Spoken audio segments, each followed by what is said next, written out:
All right, guys, moving on. In the notes, we're going to move on to what is called Limacon curves.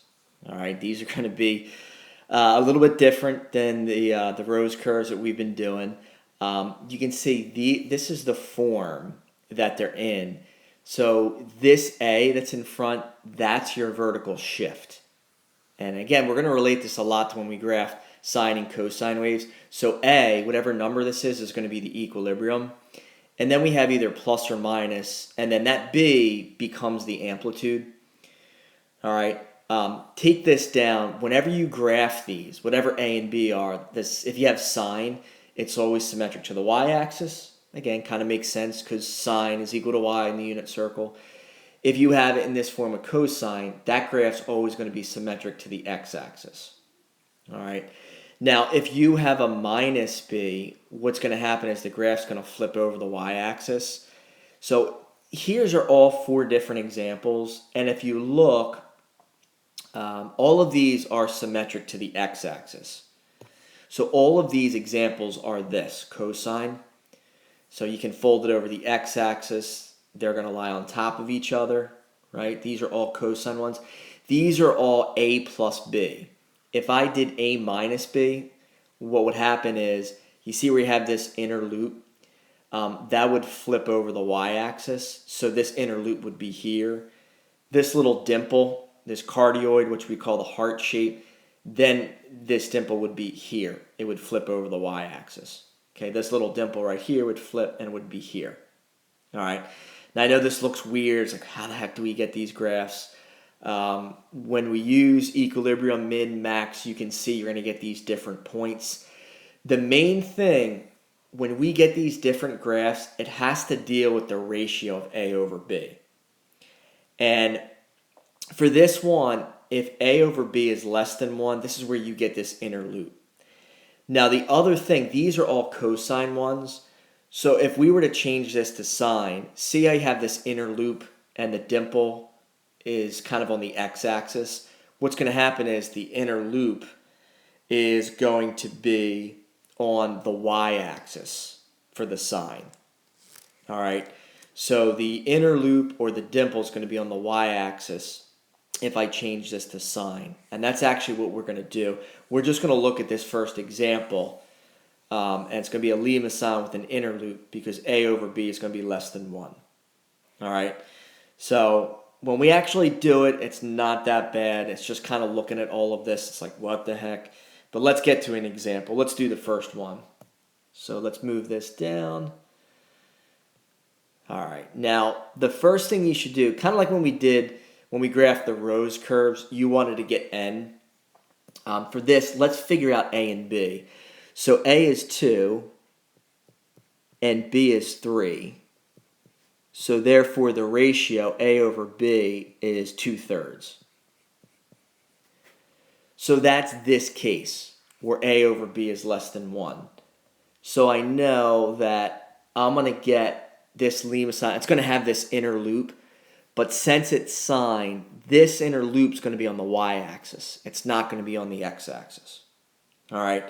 So that's what you should do first. Figure out which of these 4 cases of the Limacon curves it's going to be. And then from there, we're going to rely on getting our max-min equilibrium and getting the key points. All right, so let's try to zero in here. All right, so the good thing about this is that this is always theta. It's not going to be n theta that we had for the rose curves. So the period is always 2 pi over the coefficient for that theta, which is 1. The period for these Limacon ones, it's always going to be 2 pi. And then the increments divided by 4, 2 pi over 4 is half a pi.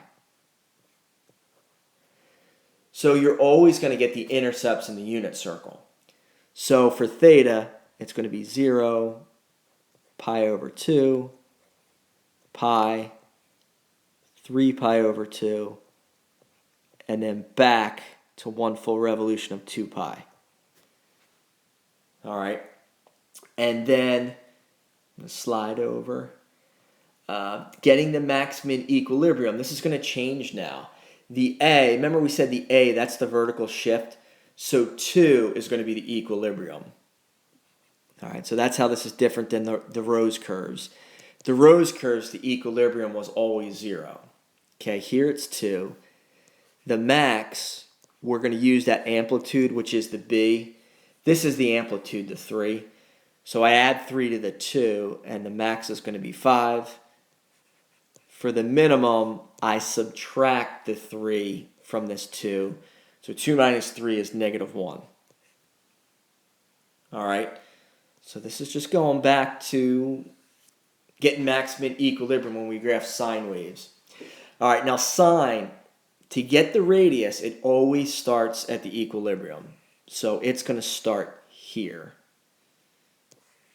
All right, it's going to start right there. All right, now since this is a plus, we're going to go up to the max. We're not going to go to the min.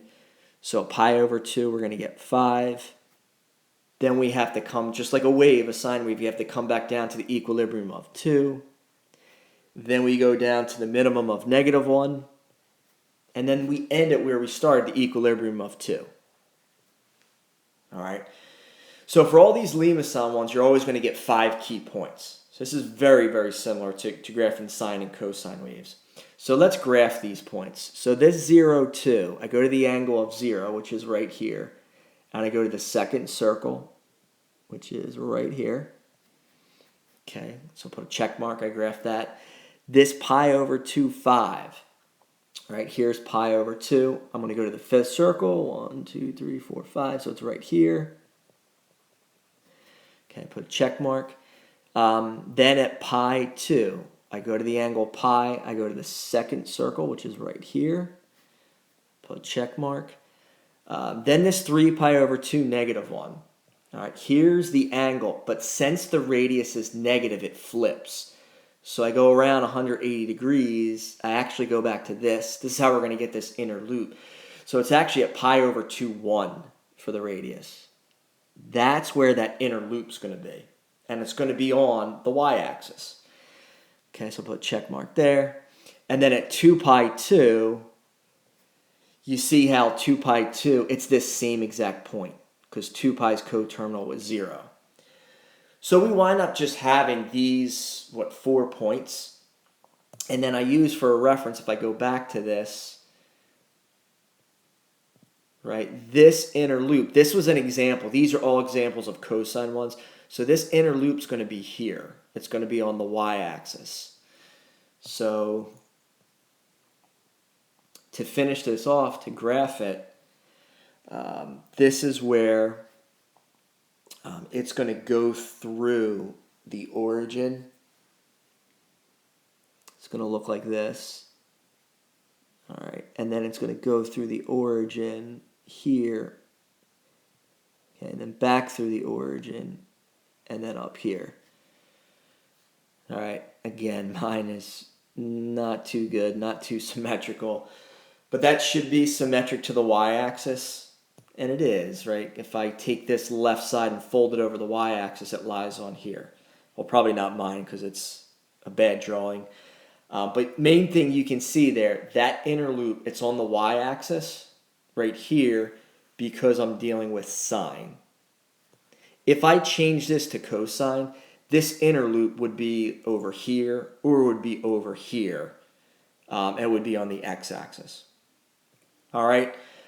If anything, I think you guys can get this right away, max min equilibrium, because it just goes back to when we graphed sine waves. And the good thing about all of these, the period's always going to be 2 pi. The increments are always going to be pi over 2, because for these Limacon curves, it's always just theta.